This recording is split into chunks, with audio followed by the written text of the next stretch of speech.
Alright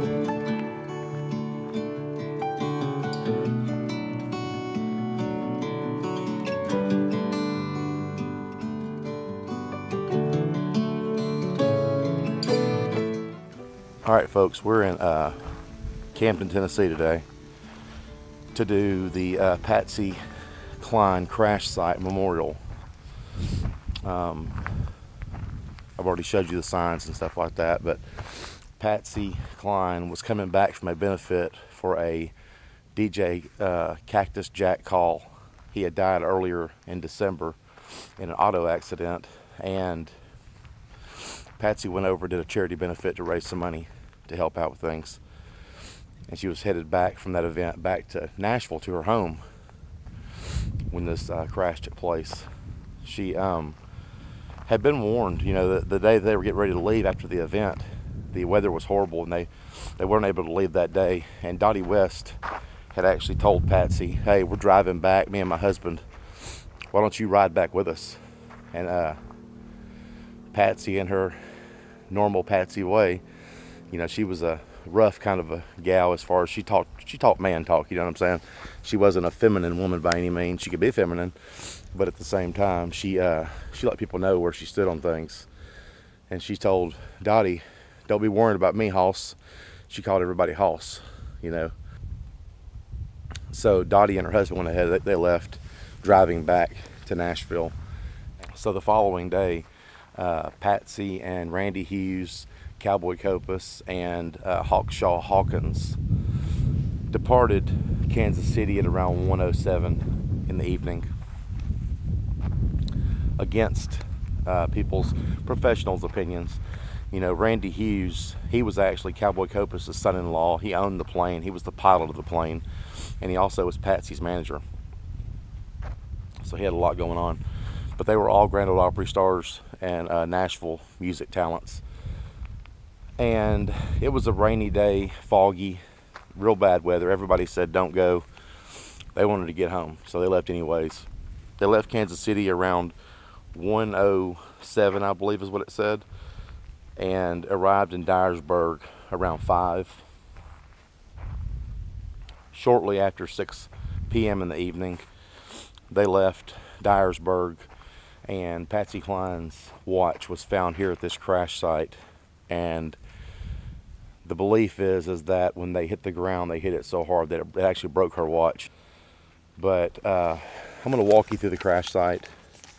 I'm not going to give any of the grisly details or anything, but so Randy Miller and his friend came out the next morning, and this area is very heavily wooded. They thinned out some where the crash site is, but beyond the crash site, it's very heavily wooded. And this would have been probably roughly 250 yards off of the main road. So you can imagine walking 250 yards off, and this is valleys. It's got steep valleys down in here. And as far as the way they were flying, when you pull up to the crash site here, I'm looking at the rock down. Obviously the sun's behind me. It's in the morning, that's the east. So they would have been flying that way. So when you come to the memorial, if you're standing at the rock, you'll be looking back towards the road. That's the direction they were heading, okay, back east. So they would have came down the back side of, I'm going to show you this if I can. The rock is right over here, okay, down in this little gully over here. They would have came over this ridge back here, okay, and came down and would have hit right in here. They actually clipped the top of a tree. They were in a P-24 Piper Comanche, a small single-engine plane. I'm going to show a picture here in a second.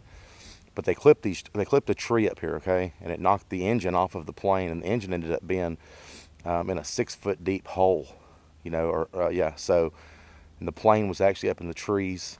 I don't want to give too many of the grim details, like I said, but Patsy's, when they came down in the valley here and they found it, there was blood, and the plane was disintegrated. There was clothes everywhere. They found pieces of musical instruments. Hawkshaw Hawkins' guitar was broken in half. They found his cowboy boots. Patsy's foot was up in the V of a tree limb. Her shoes were thrown about. Blood was everywhere. It was a bad scene. I don't want to get into that on this video, but you know, thinking about this, you know, Randy Hughes was not a instrument qualified pilot. He was a visual pilot.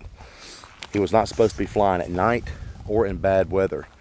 If you remember this recently, Kobe Bryant, okay, that situation right there. And I don't know the qualifications of his pilot, but it's the same thing. It was a horrible day. They were told not to fly.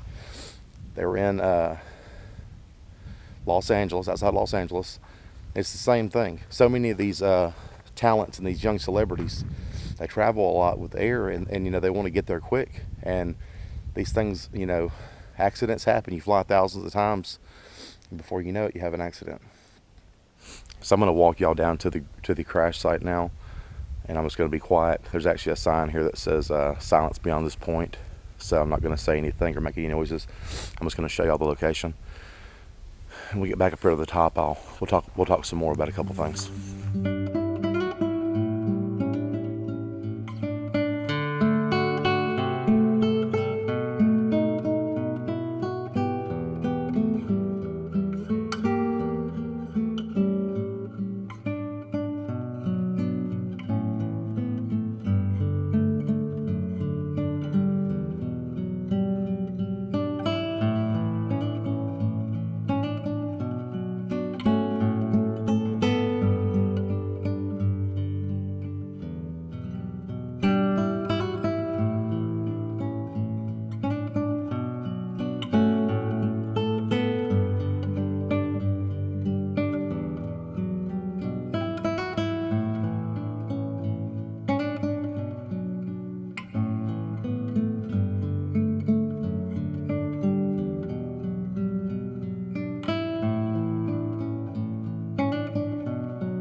So at one time they had a LCD screen here that would let you, I'm sure it would show video or show something from Patsy and the group, but it's no longer working. It's out of commission, big time. Somebody's done. As most places, people like to destroy things, and so they at least need to put some speakers in out here and stream in some music or something like that. I've been to a couple memorial sites where they do stuff like that. That would be nice. I actually played Patsy Cline's Crazy on my phone down at the sign where it says, you know, no noise beyond that point. I stopped right there and played that song.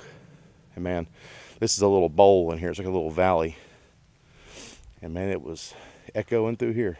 Wish I had a Bluetooth speaker with me or something. I'd really crank it up. That's just my personal opinion, though. Some people might not like that I do stuff like that, but I can't imagine that an artist would not want me to do that. You know, 30 years old, the pinnacle of her career, she passes away. And you know, another thing, while I'm thinking about this, Patsy Cline had a bit of a premonition, I believe I'll call it that. Her best friend, who just lived about 30 miles east of here, Loretta Lynn, and June Carter Cash, they were all friends. She actually disclosed to them that on a Delta airline flight, she wrote a will on a napkin and actually drew out the clothes that she what she wanted to wear at her funeral, you know. So she definitely had a couple car crashes, you know, the year leading up to her death. And right before she left to go on this trip, within a few days, she said to someone, you know, basically the two couldn't get her and the third wouldn't either. And if it did, that's just the way it was meant to be. So, all right, folks. I was coming through Nashville after doing the Patsy Cline crash site and stumbled upon Forest Lawn Cemetery, and I knew that one of the victims was buried here. I know Patsy's buried, I think, in West Virginia, I believe, but I knew one of the victims was buried here, so I stopped to show y'all, and all three of the victims are buried here. Randy Hughes, Cowboy Copas, and Hawkshaw Hawkins is buried right there behind me. I'm going to show y'all real fast, okay? All right, so here's Cowboy Copas' grave. As soon as you come in, just hang a left on the first little turn in. Right next to him is Randy Hughes. His name, everybody called him Randy. His actual name was Ramsey, but all his friends and family called him Randy. Of course, he married Cowboy Copas' daughter, Kathy. Okay? Right behind us, literally, I'm just going to turn right around. Right here.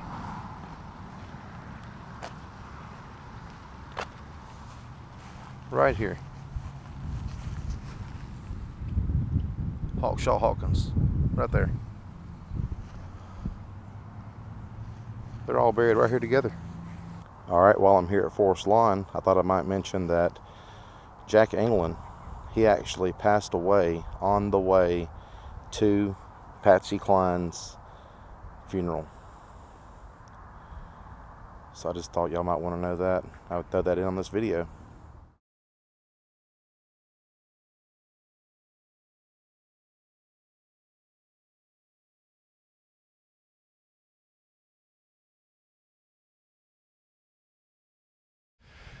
We're going to wrap this up. I got one more location to go, then I'm headed home after this trip.